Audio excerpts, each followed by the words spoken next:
Hello and welcome back to Mandentis Entertainment. Today we're going to be doing a showcase for the TUR version of the free-to-play LR Hercule. He's not very far in the dupe system, I believe he's only 50 or 60%. He has the bottom right and top left paths sort of filled out, all of them are unlocked. So here's all he's got. The Soul vs. Soul Golden Z Fighter and Supreme Power Links are actually pretty cool. They link really well with this Piccolo. And so let's get into it. We're going to do Boss Rush, Stage 2, Super 4.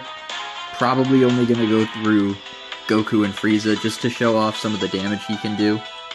And also this team will show off that I know a lot of people were really bummed they couldn't use their Super Saiyan 4 Gogetas because Super Saiyan 3 Angel Goku never came, or hasn't come out yet on Global. Ooh, we got an optimal rotation this time.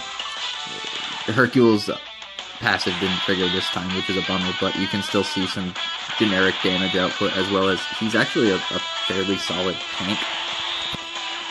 But back to what I was saying, this is also to show that Gogeta functions pretty solid on a Frieza lead with a friend Gotenks, and I do that because it's a bigger statistical increase, an extra 30%, but also because it allows Gotenks that is linked with Gogeta to super attack at 11 key, as opposed to on a double key lead, it's impossible for him to hit an 11 key super when they're together. But on this team, he actually needs 3 key to do that. Last turn, LR Hercule has the ability to stun, so that actually procced off. It's a rare chance to stun, but it does exist, which is pretty cool. I believe that Super Saiyan 3 Angel Gogeta, I'm gonna try and not have Gogeta Super against these next few stages so that I can show off more of Hercule. There he is with his passive triggering, so you can see how he tanks and hits against a type advantage unit. But anyway, I think they pushed Angel Goku back on purpose so that they could increase the viability of the Janemba banner, because on JP, the Gogeta banner is just better. It had two 120% leads, whereas Janemba's only had... it had three 120% leads, and Janemba's only had 2, if you count them. Ooh, 500, yeah, see, he hits for like 500,000-600,000 off the crit. Off of a Dokkan Awakening with his passive, or off of a Dokkan attack with his passive, he was able to hit for, I believe it was 800k. That's without his passive, without a crit, which is pretty solid for a non-Dokkan Fest unit, and a free-to-play unit. Jesus, Gogeta trying to show off with his 400,000 normal attack crits. But anyway, back to the point I was trying to make is, I think that they are just trying to make the Janemba banner a little bit more exciting. I think they'll probably add Super 17, so that Gogeta's banner will probably have Goku, SS4 Gogeta, and SS3 Goku. And then the Cooler banner will probably have something like Cooler,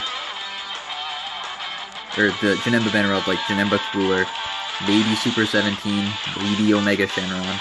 I could also see them adding in categories at that time, but not adding the category leader skills for Gogeta and Omega. And that's because obviously those things are broken. They are. They just blow the 120% leads out of the water, and they still, at that point, would have needed to sell the 2 SS3s. But I do think that they'll give us the categories sooner rather than later, so that we can start benefiting from the Pichu Pichu Girl and the one that lets you get more from Hercule's event, so that you can get more Zenny and more training items. Because with the new training item update, I find myself constantly running out of training items. It's really bad. So I'm kind of, I guess that's more wishful thinking, but to balance that out, I think they will probably do that. For example, the login bonus we have going on right now just gave me like 40 little turtle shells just for logging in, which is crazy.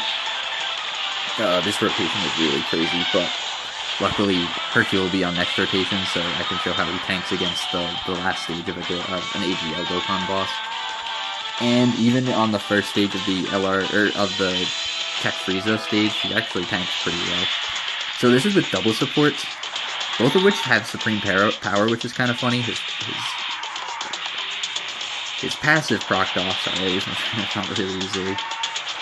And this is like a pseudo-optimal situation. He's against AGL with, I believe this is a 45% increase just off of passives. Yeah, see, his attack set is 337,000, which is solid. If he gets a crit, we might even see, yeah, 642 is a solid critical hit for just the TUR. And then he tanked for triple digits, I think. He even just took a super for 23,000 from... Not to say that these events hit super duper hard. These are some of the older events, which is kind of why I chose them. I would also like to do a sort of soul versus soul video with him versus the Cell event, because I think that's kind of cool too. But, you know what, we'll throw him off rotation so he can stop hogging all of the kills. And you can get those so you don't super, so you don't savage. However, yeah, and then, so this team, like you can see there, Gotenks only needs the 3 key to super, and Gogeta can, of course he could. Alright, well we'll just move on to Golden Frieza. The first stage is actually really annoying because this team obviously doesn't have the damage output that either an SS3 Goku lead would, or the other, the optimal version of what I think this team is, replaces the support Piccolo that I brought with the support Tien, because the support Tien also has the over and a flash link and the +3 key, which means that the Gotenks that he's on rotation with would only need 2 key to get the 11 key super, and then of course you would have your other rotation, which would be Gotenks and Gogeta, which would put out significantly more damage, but also would just be a better rotation. And then you can see, like, against the grunts, he's tanking for double digits. Next time he's on screen, we'll check his defensive stats to see what he can do. Maybe he can stun Shisami. That doesn't look like it. But anywho, ooh, Piccolo, so close, man. You can see the difference. Obviously, Piccolo's a super straight character. He's not going to hit super hard and tank super well. But he does give himself a 15% defensive increase, like all of the allies on the side, on rotation with him. So I still think that it is a solid number to tank for, in that scenario. We're gonna heal just so that I don't die. Ugh, this is a bad rotation for Ki, but next rotation is gonna be pretty crazy. It'll have Gogeta on it. This is the one time where you want Gogeta to start taking out these little unnecessary things, and of course my Dokkan meter is going to fill up right after this. Vito tanking like a champ. The champ himself has his passive. We're going to have him take down Pokemon, hopefully.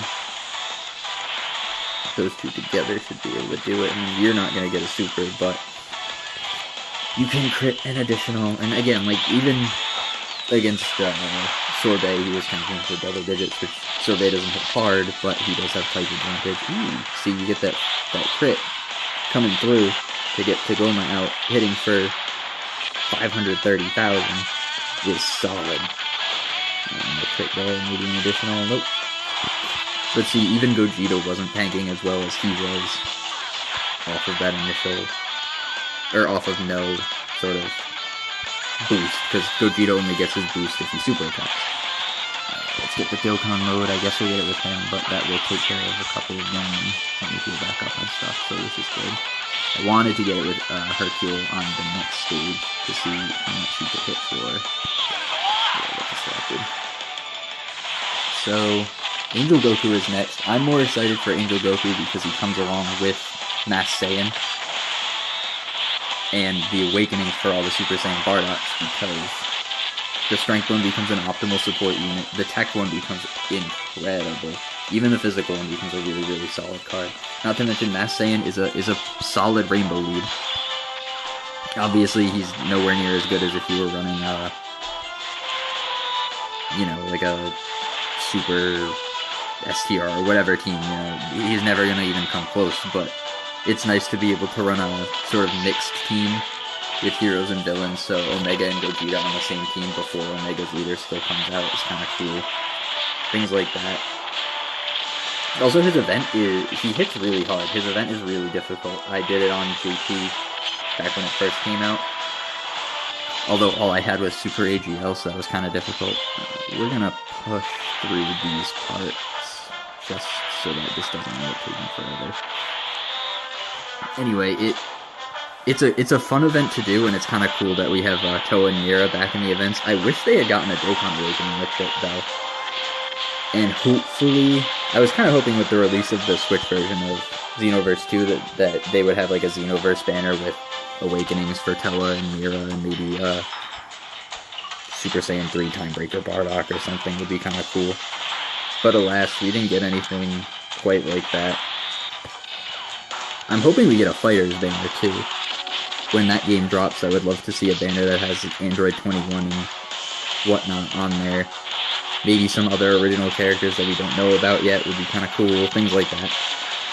Because I feel like they miss the potential for things a lot when it comes to this game, in terms of marketing, where they don't take advantage of it too often. Heroes and Fusions were good examples of when they did. Of course, Global hasn't gotten Fusions and probably won't for a very long time, which is a bummer. But the Fusions banner was great, and it was the reason, like, I saw the characters from the Fusions banner, I was like, oh, this is really cool, so I bought the game, and it's a really good game, but I would have never, like, actively sought out picking it up. Popping into this again, so we don't use it here. I would have never actively sought picking it up if it wasn't for this game and then a couple of playthroughs I saw on YouTube. So I think that if they sort of, not that Fighters really needs the push, it's getting so much buzz from multiple communities that I don't think it really needs the help. Sadly, Hercule's passive hasn't triggered all this fight, so I haven't gotten to show him off very well. But I think it did its job. It showed that he can crit for, you know, close to 1 million. A Dokkan crit would hit for probably over 1 million right now, and again, he's not even fully maxed in the deep system yet. He doesn't have the super attack upgrades. He only has 6 additional and 20 crit, and that's all the buffs that he has right now. So we're gonna make it so you don't super, you can sweet spot, and you can super. Hopefully we can get Hercule's thing to trigger one more time, and then I'll end it after that. But yeah, they could put out a Fighters banner with someone like Android 21, maybe an alternate world version of whoever's in the game, something like that. It would be cool. Or maybe just Dokkan Awakenings for characters like 17 and 18. The future ones are cool. I think they need Awakenings. There's probably a bunch of characters that need Awakenings. This is a real kind of interesting scenario to have him in. Let's see if he can take out Frieza before he blows up the planet. I'm hoping that LR Hercule can. Or TUR Hercule, I guess. With the double supports on against an AGL type, I kind of think he can. But he might need the crit to do it. So let's see. I'm gonna guess he got the crit. So 634 to end it. I think this is a perfect place to end it. LR Hercule, once I get him done, is gonna be great, but that's gonna take a while. I still need 98 more medals to LR him, and then 120 after that, or yeah, 120 more after that just to get him to SA20. So, thanks guys for stopping in. Like and subscribe if you wanted to. Hopefully you did. Link to my Twitter will be down in the description below, where hopefully I'll start posting when my videos come out. And thanks for stopping by, and I'll see you in the next one.